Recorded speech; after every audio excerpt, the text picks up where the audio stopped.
Welcome back everybody, it's DestinysJesus here. Today I've got a new 3 levels series video where I'm basically looking at 3 different levels of trios. I'm looking at Riverside, Furious and Illest, who popped off and won both days of the grand finals as our pro trio. We're also going to be going ahead and looking at Bjorn, Corio and DT Rise, who placed 80th in the semi-finals. They just missed qualifying by about 20 points, and we're looking over their mistakes and what they could take to actually qualifying them to the second part. I'm actually making it to the finals of one of the trio weeks. And then for our beginner trio, we're looking at an EU trio who just placed out the qualifying mark for the EU Opens. They placed on 111 points and 1,103rd, which isn't a bad placement. They're just missing a couple things in game that will really take it to the point where they can qualify and then even make their way into qualifying for grands eventually. Hope you guys enjoyed the video, and make sure to leave a like if you do, and let me know what kind of content you want to see in the future.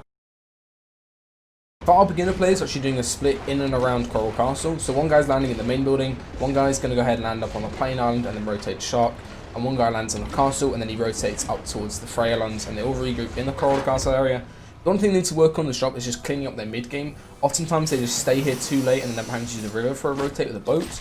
What I reckon then they do is either go into Sweaty or into Pleasant late, get a car and then use that for their mid game. That will allow them to get a really good position on centre second or centre third if they wanted to, and then cut away from all those edge spot rotates where there's going to be other teams rotating through behind them or next to them at the same time if they have a car.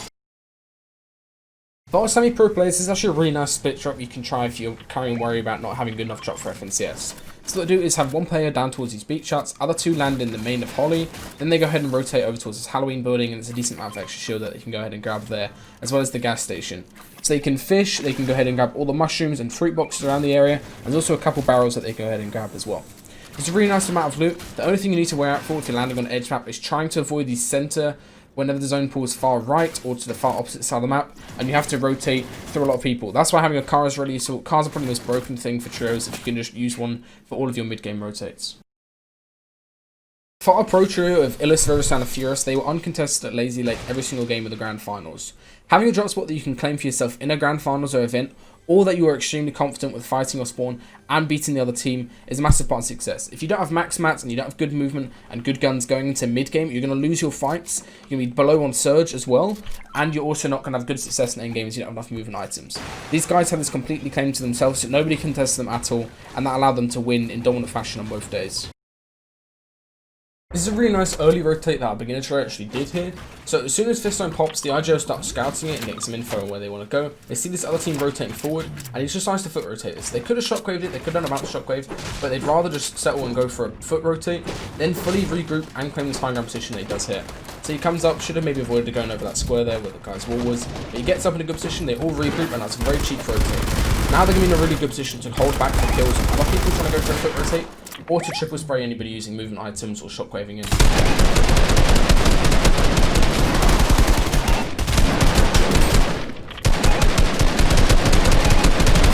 a free kill and hold. Now the player's also going to get a free kill and hold on, which a lot of people rotate. If you ever have the opportunity to go for a free early rotate like this, always try to take it, and if it goes bad early, then you can choose movement items to cut in instead. Going to mid-game now, you're going to see their position up on this hill. It's not really the best spot, right? Because they didn't take that car earlier, they're going to be kind of limited on how they can actually rotate early to center second or towards center third if they need to. So right now they end up having to use this, and they end up with a really difficult spot. They have to go straight into this giant ravine, and they can't get center third at all. They end up having to sit directly on edge of third, which is never really the best thing. What they were trying to do was just play onto us a high elevation and then go for tags, but it kind of results in them ending up to a bad spot on third. Obviously, it's kind of the worst zone situation they could have got. What I would prefer to do is just to rotate early with a car and get into somewhere center second and then go for Storm Surge tags from there. Ideally, if they can get those tags in earlier on mid-game, rather than having to rely on as soon as Surge pops up like it is doing now. Because that early game rotate that they've kind of messed up on where they didn't get center enough, here they're kind of in a scuff spot on edge of third, they have to rotate into fourth. There's a lot of teams behind them and there's a lot of teams in front of them holding them who need Surge as well. This is a really bad rotate choice by DT. Kind of early, there's a lot of people looking at him and he doesn't really scout it at all. He goes ahead and places a bouncer, hops forward and immediately gets beamed and cracked as he comes forward. Just like cracked, that's all of his heals gone and all of his team's inventory slots kind of wasted on that med kit and all the splashes as well. Now here again, they have to go ahead and do a rotate. Whenever you're rotating and there's a base in front of you and you have to do a decent sized shockwave rotate, just expand one out to the side, make it a horizontal room and then use it. So they're going to hit the shockwave rotate, completely scuffs him, he doesn't go anywhere at all, and his teams end up rotating without him. He gets scuffed here, he has to use a lot of mats and his own movement to get forward here and then to get into a decent spot. A lot of people have been asking me a lot of different questions about how they should be rotating trios, what they should be doing mid-game, what kind of positions they should be going for in different zones. And this is kind of a really nice guide that Riverstone does here as IGL. So basically always what he tries to do is leave lazy as early as possible. They do not want to stay in that area. They rotate to center second on basically all their zones. They're not playing hard center, they're more so playing for positioning, getting in a place they can refarm where they can have high ground advantage and then go for shots from there. What this allows them to do is avoid all of these congested areas up north. There's going to be a lot of players rotating in on the edge side of zone. And the thing is, you don't really want to be playing towards dead side and trios. A lot of people get that kind of messed up. They try to play dead side too hard and they'll still get teams there.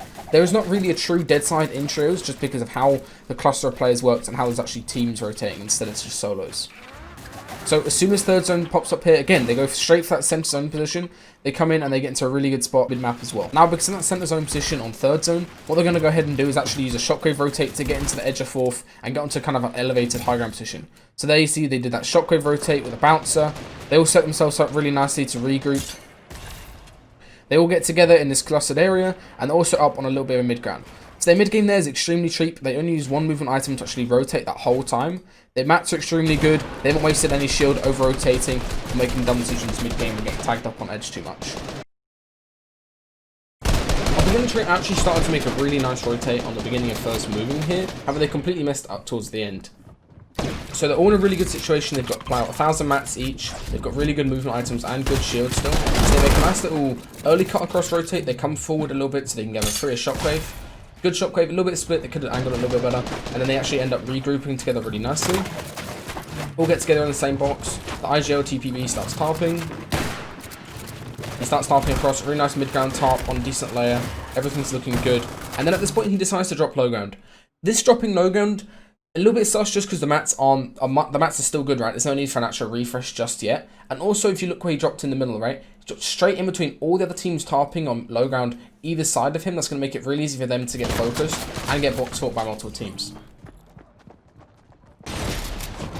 They come along, try to cut across towards edge, which is kind of the correct play in this kind of situation.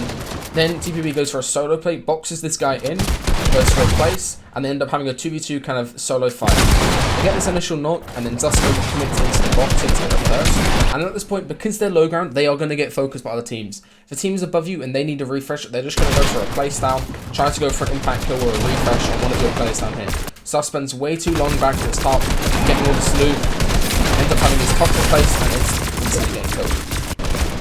Now at this point, both of these two just have to work as a duo. They're actually really good at realizing when they should cut across to an edge and play dead side of moving zones. I don't know why they didn't do this earlier rather than going towards the center of that first moving, because that's what got their third killed. So right now he's just going to go ahead and cut across on top of the tie, because this is actually a really good refresh option they go for. They see this player solo boxed up, popping shield as well. Good call by TPB. Instantly sets up the exploit, cone in the box as well. That's a free refresh. One thing they need to do here was probably drop towards low ground, just because their map situation really isn't the best for mid-ground targeting. They should have dropped low ground at this point, claimed it, especially since it's going downhill a little bit towards Dooms. Instead, they tried to play this mid-ground layer for too long and they ended up stunning.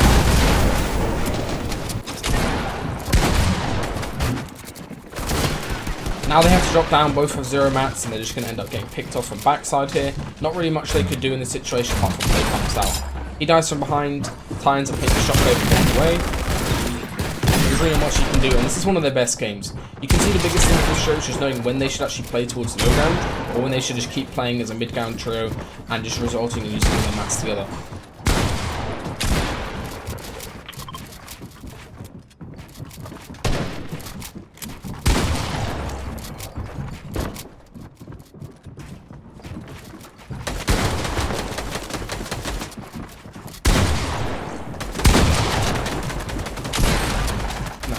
So these guys finished about 1,103rd, just missing the mark of how to qualify. They only need a couple more points and they would have actually qualified through to the semi-final round as well. Coming to first moving here, you're going to see they actually go ahead and use a rotate here. Thing is, I redone that decision to actually go ahead and bounce her again. They should have taken a second to pause and then get up into a high layer. You really don't ever want to be in a situation where you're trying to full top the whole of first moving, like he does here. So he's full tarping this whole way, he's going low ground, he's covering off all of these angles, and sure, it allows him to get a couple of kills in a second here, but that really doesn't need to do too much. You can see how good Bjorn's mats are, see how good Koryo's mats are. The mats are really good, right? There's no need to go for a refresh just yet. They go ahead and get one elim. The thing is, look at the position here. They're not deep enough on the end of zone, right? They're just on a single box edge of zone. Zone actually goes ahead and pulls extremely far. None of them are aware of that, right? Nobody's tarping. There's no set IGLs actually going for a tarp. DT should be tarping, right? And he's just sitting back here, going for a load of solo plays and trying to make edits. Now he starts tarping, kind of a weak tarp, cuts across. And this tarp, honestly, I just say it's weak just because of the fact he let a lot of people cross off, right?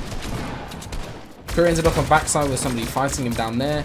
Get kind of scuffed, they're all trying to grow up layers. There's no need for them to be going up layers like this if they want a good layer earlier. So they got 3 layers through a load of different teams. They regrouped finally here.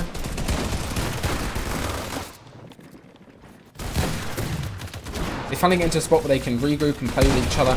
However, they're not exactly ready, right? They should just be going for a tarp here. He's got so many mats, and instead he goes for a crash pad rotate. Ends up scuffing both of them. He has to rotate forward. Curry goes down the backside, absolutely no clue where he was. DC trying to solo rotate and dies the storm. Now Bjorn's left to solo clutch up, and he's really not got anything to do it with, right? His mats are really bad. He hasn't been dropped mats by his teammates before they went down, and they're all just trying to go for solo rotates, right? The IGL needs to be aware that he has to be tarping at all times. He can't be stopping and going for edits, going to swap out his pump or something. He has to be tarping, he has to be ahead of zone, and making sure that he's on track of everything, right? Bjorn gets the mid kit from the storm to go for a play. He's got no mats, so he has to drop low, and ends up in this bad spot down there. A couple of things they could definitely, right, was changing up their mid-game options. They were in a better situation altogether, and also just regrouping endgame and making sure the IGL knew you should be targeting at the correct times. Coming into endgame here, you're going to note a couple of things that Rosan's doing as IGL. So basically, he spends this whole time they're going for spam shots, and then now as zone's closing here, he actually goes and scouts all the bases around him, right, saying all this information on players near him and what kind of play they can go for later for a rotate. Basically pre-planning and figuring out where he wants to go to. Now, as soon as zone close and they have that information earlier about where the zone's actually at, he calls it, he says, okay, we're going to go for this shockwave play. The timing of this rotate really doesn't matter that much, right? A lot of people get messed up trying to go for like late timings on their shockwaves. If there's 3 people flying through the air as a shockwave and you're shooting the guys who are shooting you, you're not really going to get tagged up that much. So they all line up, sync perfectly, shockwave over. Comes out here and able to get a knock on the player below and get all that loot. So that's a free refresh, and they have a high ground position. One thing I want you to note is how they don't actually hard contest it or try to fight for it that early. They're not really desperate for high ground. Okay, so right here, the other team contests for it, and they immediately just give it up, right? They're not actually wanting to contest it. They realize right now we don't actually need to go for high ground. We've got so much movement, we've got so many mats, we really don't need to go for this. We've just got our refresh. We can just play for a mid-ground top and play to use our shockwave on this first moving rotate. So they hold here all together. Here they line up a perfect bounce, a shockwave rotate. Get a decent elevation up, and they just begin to play that second mid-ground layer. You really don't need to play too low of a layer unless you're trying to get a lot of kills. All you need to do is just play a nice high solo mid-ground layer, and then get your teammates to regroup up with you. They all regroup nicely together in their tarp, and they're just going to go ahead and tarp the entirety of this zone. Not going for any solo peaks. They pressure high a little bit, but they're not really desperate to contest it. As second moving starts here, you see Illis goes for that bounce rotate towards front side. He gets on front side with everybody else, and they all regroup. Now here's when they actually decide to start going for height. They still have shockwaves, everybody has shockwaves in their team. They still have shockwaves and they're ready to actually go for it. And look at this play that Illis goes for here to go for a look play on height. So he's doubled back in the tarp, gets a nice beam angle and gets a crack and the white on high. So at this point they're kind of committing to it. Riverside immediately goes ahead and shockwaves up. Once you realise that height is free.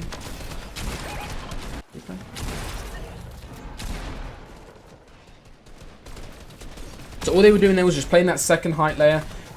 Basically what Arkham does in solos, right? Where he just plays that second height layer. Then he goes for a beam on height and they all go for a shockwave play together. They can't just fully commit versus 3 on height. They get that beam, they try to get damage on the guy playing ultimate. And then from here, this is a pretty simple win. All they need to do is just sit on high and spray down and they'll get the win. One thing to note is actually how Illis goes ahead and forms on ultimate. This is really important to do whenever you've actually got high ground in case somebody shockwaves up, right?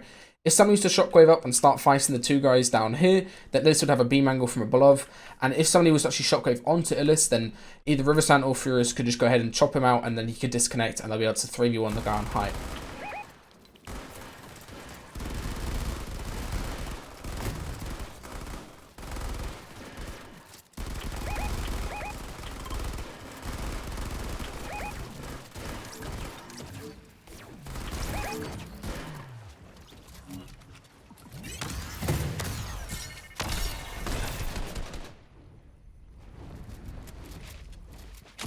Now at this point, they've all got good HP. All they need to do is just challenge together in a 2v3 situation. Furious gets the initial knock, and you see here as he goes for his edit, his teammates are coming from the side just to help him out, and he gets that elim. That was a really well played game. They didn't commit for height too early, and they played their shockwaves perfectly to retake it with the beam.